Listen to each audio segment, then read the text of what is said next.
তারপর তেল লোড হবে। বরফ ভেঙে ঢোকানো হচ্ছে মাছে বরফ দেওয়ার জন্য। আচ্ছা, বরফ, তারপর তেল নেবে। তারপর তেল নেবে। তারপরে এই যে বাজার করার সামাল, হ্যাঁ, মানে গ্যাস, চাল। কয়দিনের জন্য যাচ্ছে? 10-11 দিনের জন্য ট্রলারগুলো মাছ আনতে যাচ্ছে সমুদ্রের ভেতর থেকে। দেশপ্রাণ মৎস্য বন্দর, প্রচুর ট্রলার লেগে আছে এখানে।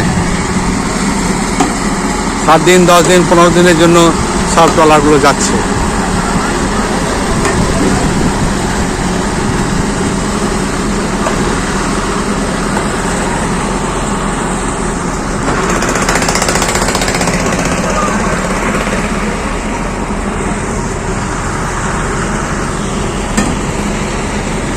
বয়া প্যাকেট এগুলো সব নিয়ে যাচ্ছে।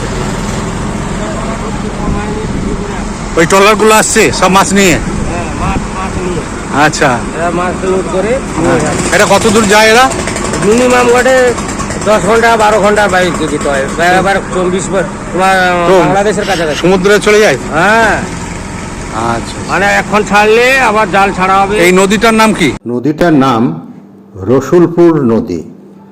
এটি মোহনার কাছাকাছি হুগলি নদীতে মিশে বে অফ বেঙ্গল অর্থাৎ বঙ্গোপসাগরে গিয়ে পড়েছে। এইখানে তো কপিল মুনি আশ্রম থাকে, এই হ্যাঁ। লাফে দিকে। গঙ্গাসাগর।